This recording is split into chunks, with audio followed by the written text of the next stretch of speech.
over the next several days, but you got to get through the storminess first, and some of those storms could be on the stronger side. So there in KC, look at this. For Saturday, you've got temperatures up in the mid-80s. You've got scattered storms. Sunday does look like it could be an even stormier day than Saturday, but watch what happens to those temperatures. We're going from waking up in the mid-60s for Saturday into Sunday, into Monday, where our high is in the mid-60s. So the payoff is that you're going to get some fall-feeling air. The problem is the charge is that you have to deal with these severe storms. Now, we are getting some beneficial rain for some of this area as well. That could add up a bit. Broad brush, 1 to 2 inches, but some locally higher amounts certainly possible. Couple different systems that we're watching impact. You can kind of see the setup here, right? We've got that ridge that's keeping all of that heat just to the south, and then we're going to have our next system swinging in, and that is going to bring us that possibility for those storms, or at least up that possibility for storms as we head Saturday into Sunday. It's helping draw that moisture northward as well. So rounds of showers and storms, again, some of those could be severe,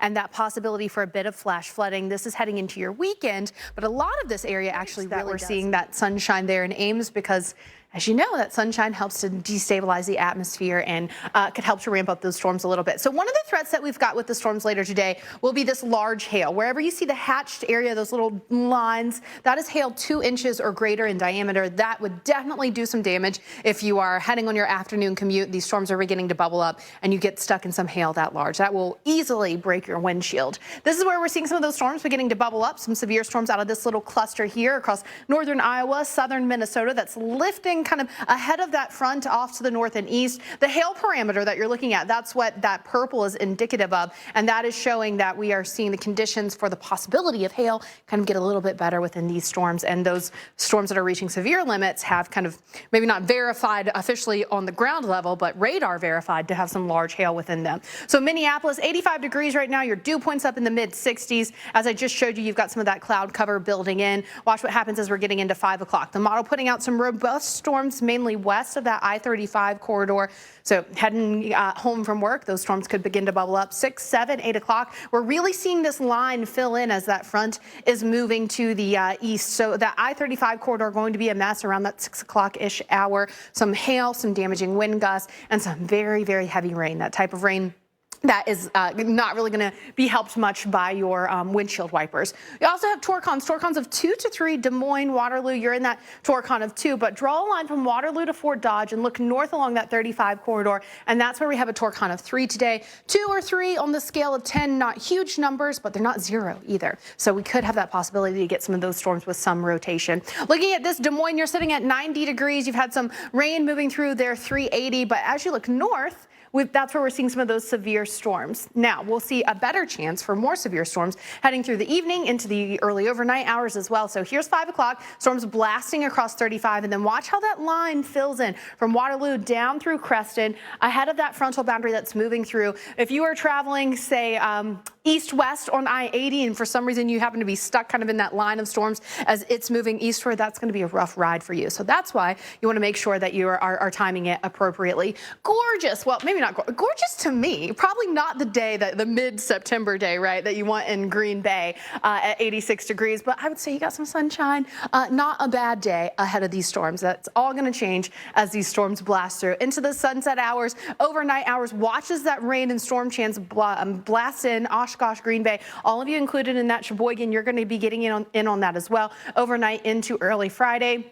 Some of these storms are going to have quite a bit of thunder, lightning with them, so you might be getting woken up by these storms moving through as you head through the overnight hours. Some of them could have some pretty heavy rain as you're kicking off your Friday if you are an early commuter for Friday with some of that heavy rain around. So, you know, it would be great if all of us are going to get a big cool down behind this. It's not this first system that's going to cool everyone down, but Mike, there are some places that are going to get a nice cool down out of this. They will. So some places that are in the 80s right now. The higher likelihood you have of seeing more rain, very heavy rain moving through the islands right now. Look at this. Chatham, 40 mile per hour wind gusts, 29 mile per hour gusts as you look inward toward or inland toward Providence. So we're seeing these gusty winds. A 40-mile-per-hour wind gust would count as tropical storm force wind gusts there on the Cape. Here's our center of circulation. You can see that counterclockwise circulation here. Now, what you're looking at currently is a satellite radar representation of our low. You see it there. Now, here's our graphical representation of where it's going to be tomorrow. Here's our center of low pressure.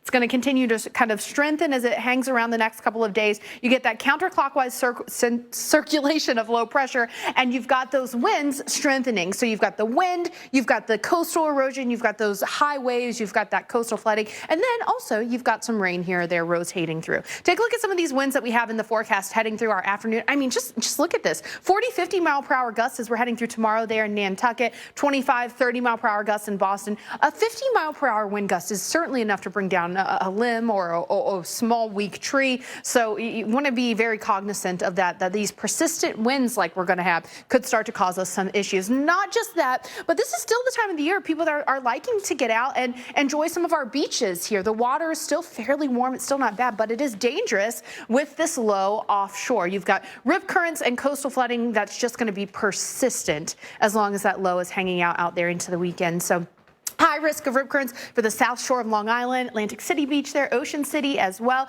But even say in Virginia Beach where it says a moderate risk of rip currents. If you're not a great swimmer, if you're not used to swimming in the ocean, that moderate risk of rip currents becomes high real quick because it's kind of subjective, right? So take a look at our wave heights. Already seeing 7 to 10 feet waves, but as this low strengthens and continues to kind of build that wind energy, that wave energy, look at how high these waves are getting, especially well off the coast. So of course, well off the coast, but we know how waves work, right? They resonate away from the highest waves, and it still brings us higher waves up and down that east coast with the coastal erosion, with the coastal flooding. And this is throughout our weekend. So we've got days and days and days ahead of this. In Boston, by Friday, you've got those cloudy conditions, on and off showers Friday night into Saturday, and then we're staying cloudy into Saturday night as well. So Boston, it's not just the rain though, it's that coastal flooding, isolated tornado risk.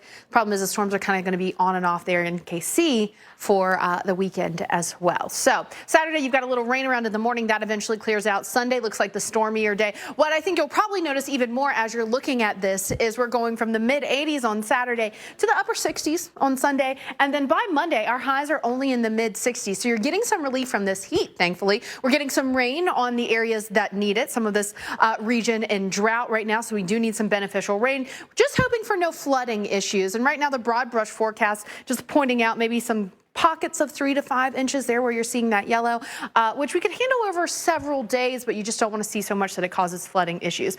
Okay, so we're watching our first low that's kind of dragging that front across that we're watching for the severe storms today. And then our next system, you can see it swirling there off the coast of California, going to move over the desert southwest before it lifts through the plains. And out ahead of that, you get that persistent southerly wind, and it just sucks up that moisture. So that brings us rain and storms as we head through the weekend.